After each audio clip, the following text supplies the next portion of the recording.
देखिए, गौरक्षा के लिए आपके शंकराचार्य को भारत भ्रमण करना पड़ रहा है, गली गली घूमना पड़ रहा है। ऐसी परिस्थिति भारत में हो चुकी है। हिंदुओं के देश में हिंदुओं की पूजनीय गाय आज किस परिस्थिति में चली गई है, इसका अनुमान इसी से लगता है। केंद्र सरकार तो लगातार इसके लिए वही करती रही है, लेकिन निर्यात को भी, गौमांस के निर्यात को भी तो बढ़ा रही है।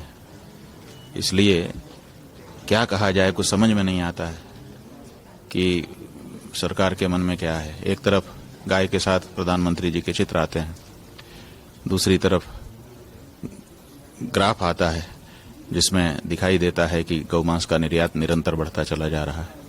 अब दोनों को जब हम एक साथ रख के देखते हैं तो समझ में ही नहीं आता है कि ये क्या हो रहा है। माने कोई व्यक्ति कैसे, दोनों एक साथ कैसे हो सकता है? गाय को काट के उसकी बोटी बोटी करके बेचने वाला भी और गाय का भक्त भी, दोनों हो सकता है कोई? लेकिन ये दिखाया जा रहा है कि हम दोनों हैं। दोनों नहीं हो सकते, या तो तुम ये हो या तो वो हो। इसलिए अब हमारा ये कहना है कि आपको साफ करना पड़ेगा देश की जनता के सामने कि आप क्या हो, और सभी पार्टियों को साफ करना पड़ेगा। 78 साल की आज़ादी हो गई। आज़ादी के पहले कहा गया था कि हम गौरक्षा के लिए आज़ादी लड़ रहे हैं, और 78 साल हो गए, अभी तक आप गौरक्षा के बारे में कानून नहीं बना पा रहे हो। आखिर कुछ तो अंत होता है किसी चीज का। तो इसलिए अब हम लोगों ने निर्णायक लड़ाई लड़ने के लिए विचार बना लिया है। देश के जो सनातन धर्मी हैं, जो गौभक्त हैं, वो अब इसको स्वीकार नहीं करते हैं। क्या सरकार से मांग करेंगे? क्या मांग करें सरकार से? हम तो सरकार को तभी चुनेंगे जब वो गौ माता के लिए पहला कानून बनाने का वचन देगी, नहीं तो हम चुनेंगे ही नहीं। हम 33 करोड़ मतदाता तैयार हो रहे हैं जो वोट ही नहीं देंगे उनको, जिनसे हमको निराशा है। सर, तिरुपति बालाजी में जिस तरीके से प्रसाद को लेकर कंट्रोवर्सी हुई, प्रसाद में कुछ जानवर के कंट्रोवर्सी हुई? आप लोग बहुत छोटा शब्द प्रयोग में ला रहे हो। इस आपके कंट्रोवर्सी शब्द से ये रेखांकित नहीं हो पाएगी जो घटना वहां पर हुई है। एक मंगल पांडे को कहा गया था कि मुंह से कारतूस खोलो जिसमें गाय की चर्बी थी। भारत में क्रांति हो गई थी। आज करोड़ों के मुंह में उसी चीज को डाल दिया गया है। छोटी बात है, ये कंट्रोवर्सी है। ऐसा मत बोलो, हमको दुख होता है आपके शब्दों से। आप लोग महत्ता नहीं समझ रहे हो कि क्या क्या क्या हुआ है, कौन सी घटना घटी है, और कितना बड़ा हिंदू समाज के साथ ये छल किया गया है। जिनने किया है, 4-5 दिन हो गए, अभी तक कुछ पता नहीं चल रहा है। जांच के नाम पर विलंब किया जाएगा और फिर सबको बुला दिया जाएगा, दूसरी समस्याएं सामने ला दी जाएंगी। ये भूलने वाली घटना नहीं है। ये बहुत बड़ा अपराध है, संगठित अपराध है, पूरे हिंदू समाज के सामने किया गया अपराध है। इसलिए इसके जो जिम्मेदार हैं उनको सामने लाना होगा और कड़े से कड़ा दंड देना होगा। शुद्धिकरण का कार्यक्रम हुआ? शुद्धिकरण तो ठीक है, शुद्धिकरण तो हो ही जाएगा। जब तक हमारी गौ माता है, हमको कोई अशुद्ध नहीं बना सकता। उनका पंचगव्य प्राशन करके हम शुद्ध हो जाएंगे। इसीलिए तो गौ माता को मार रहे हैं वो लोग, कि मार के खा जाओ ताकि इनको शुद्ध करने वाला कोई नहीं रहे। जब एक बार ये अपवित्र हो जाएंगे, अशुद्ध हो जाएंगे, तो फिर हमारे हो जाएंगे। ये हिंदुओं की जो पवित्रता है, ये पवित्रता सबको कचोट रही है कि ये पवित्र कैसे बचे हुए हैं, इनकी ये पवित्रता को हम कैसे तोड़ दें। बस यही तो सारा वो है। तो हमारी पवित्रता को जब तक हमारी गौ माता है तोड़ नहीं सकते। हमने निर्णय दे दिया, यत्वगस्तिगतम पापम देहे तिष्ठति मामके प्राशनात् पंचगव्यस्य धत्यग्निरिवेन्दनम। जैसे आग में ईंधन डाला जाए, चाहे कितना ईंधन डालो, वो सब आग जला करके समाप्त कर देती है। ऐसे ही जो हमारी त्वचा में, अस्थि में और इसके बीच में जितनी धातुएं हैं, उनमें जो पाप चला गया है, उस पाप को भस्म करने की सामर्थ्य पंचगव्य में है। तो हम पंचगव्य का प्राशन करके शुद्धि हो जा रहे हैं। आंध्र प्रदेश के मुख्यमंत्री कह रहे हैं कि एक सेंट्रल बोर्ड बनाया जाए मंदिरों को। भाई, उनको बनाने का हक नहीं है। उन्होंने ये जो बात वहां पर घटना घटी थी उसको सामने ला दीजिए, उसके लिए उनको धन्यवाद है। लेकिन बोर्ड बनाना ये राजनीतिज्ञों का काम नहीं है। राजनीतिकों का काम यह है कि वहां से हटें, धर्माचार्यों को धर्म का काम करने दें।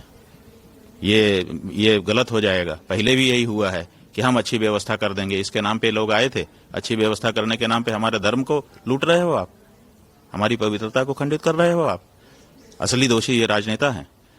इनको क्यों धर्म के, जब ये धर्मनिरपेक्षता की शपथ लेकर के बैठे हुए हैं तो इनको क्यों धर्म के काम में आगे जाना चाहिए? क्या नैतिक अधिकार है इनको धर्म का काम करने का? क्यों मंदिरों में ये व्यवस्था कर रहे हैं? मंदिर जो है धार्मिकों की चीज है, धार्मिकों को वहां पर, धर्माचार्यों को वहां पर होना चाहिए। इसलिए कोई बोर्ड बने, उसमें राजनीति के किसी तरह से हस्तक्षेप न करें, न उसमें रहें। वो धार्मिक बोर्ड होगा और धर्म के अनुसार निर्णय लेगा।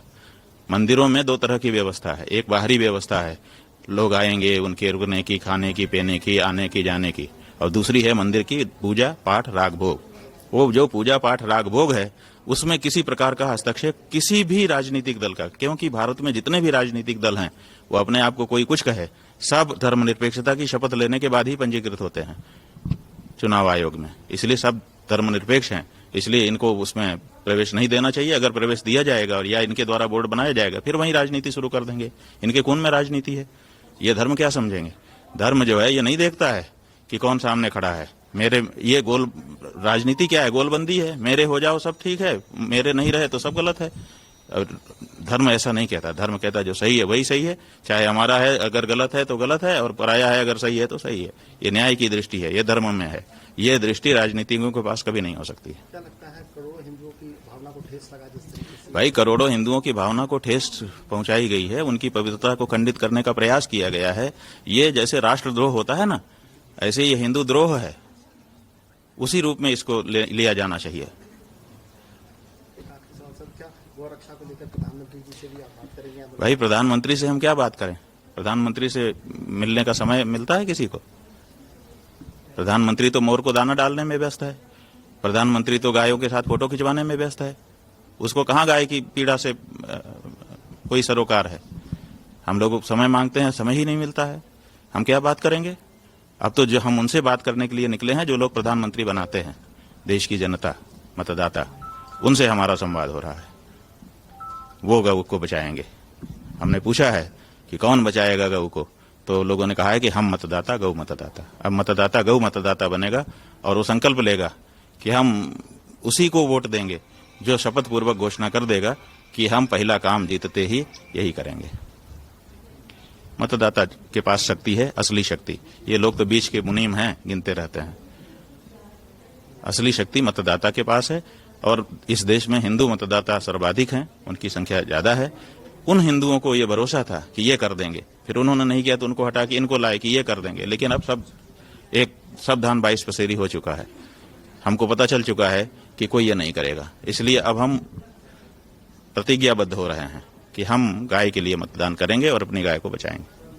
जिस तरीके से कई बयान आ रहे हैं कि हिंदुओं को जात में बांटा जा रहा है, इसकी गिनती होनी चाहिए, जात। ठीक है ना, गिनती होनी चाहिए, तो इसके लिए राजनीतिक वो क्यों बनाते हो? आपके पास गिनती होनी चाहिए, आप गिनती करा लो। हमारी गिनती, हमारा नाम आपके पास है, हमारी सब कुछ तो आपके पास है। आप राशन कार्ड बने हैं उसमें सब कुछ लिखा है, दूसरे आधार कार्ड बने उसमें सब कुछ लिखा है, और भी जानकारी कर लो। लेकिन उसको मूर्खता के प्रश्न क्यों बनाते हो? एक कहता है मैं तो जाति का जनगणना करा के ही रहूंगा, एक कहता है ना मैं तो होने ही नहीं दूंगा। ये जो आप उस पर मूछ ला देते हो, प्रतिष्ठा का प्रश्न बना देते हो और फिर उसी पे जनता को लड़ा देते हो, ये राजनीतिक पैंतरेबाजी है। जनता को इसमें नहीं जाना चाहिए। गिनती करो, उसके कल्याण कार्य में उस गिनती का उपयोग करो, कौन मना करता है? जो पिछड़े हैं उनको आगे लाओ, कौन नहीं चाहता है? हम सब चाहते हैं कि हम संगच्छध्वम संवदध्वम संवो मनांसी जानताम देवा भागम यथा पूर्वे संजानाना उपासते। वेद मंत्र कह रहा है साथ में चलेंगे, तो हम सब साथ चलेंगे। तो सब साथ चलेंगे तो कोई पीछे रह जाएगा तो उसको आगे नहीं बुलाएंगे कि भैया तू आ जा, हम थोड़ा कदम ताल कर ले रहे हैं। ये हमारी परंपरा है, हम सबको एक साथ लेकर के चलना चाहते हैं, हम क्यों किसी को पीछे छोड़ेंगे? लेकिन आप उसको राजनीति का मुद्दा बना के हमारे में ही भेद डाल दो कि ये उन्होंने तुमको पीछे छोड़ दिया। अरे सबकी चाल है, कोई चाल सहज चाल से आगे बढ़ गया, लेकिन वो रुक करके उसको पीछे वाले को अब साथ कर लेता है ना।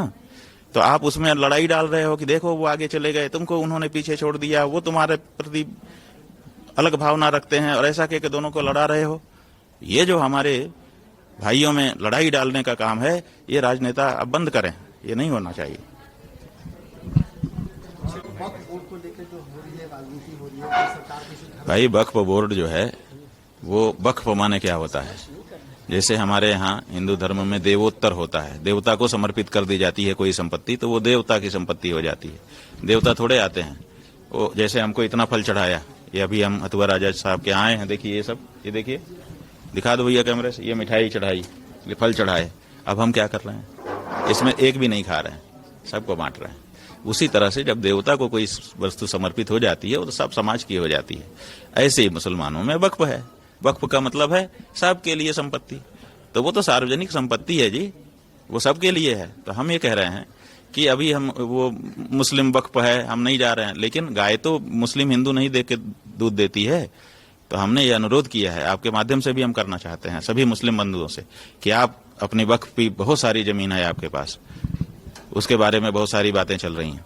आप, हमारी गायों के चरने के लिए जगह कम पड़ गई है, सड़क पे उनको खड़ा होना पड़ रहा है, इसलिए आप वक्फ भूमि गौ माता की चरने के लिए चरागाह के रूप में सौंपिए, गाय वहां चरेगी, आपको भी आशीर्वाद मिलेगा, दूध मिलेगा और हमको भी मिलेगा, और ये विवाद भी समाप्त हो जाएगा। सरकार की बात है, हम तो अपने उनसे बात कर रहे हैं, ठीक है ना, मुस्लिम जो हैं उनसे हम बात कर रहे हैं कि भैया ये वक्फ भूमि गौचर भूमि के रूप में आप हमको प्रदान करो।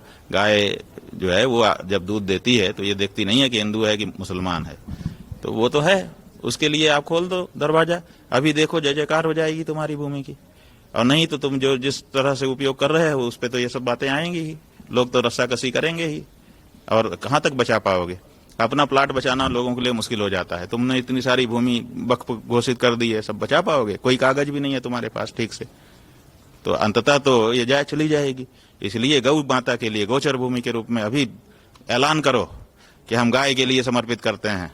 हमारे हिंदू जो है गौ माता को राष्ट्र माता बनाना चाहते हैं, और बहुत सारी जमीन जो है गौचर भूमि कब्जा कर ली गई है, गायों के पास जमीन कम है, हमारे पास है, हम मुस्लिम, भारत के मुस्लिम गौ के लिए चरने के लिए जमीन देते हैं, ऐसा ऐलान करें। देखो अभी कितनी प्रशंसा होती है उनकी, ये सारा विवाद खत्म हो जाएगा।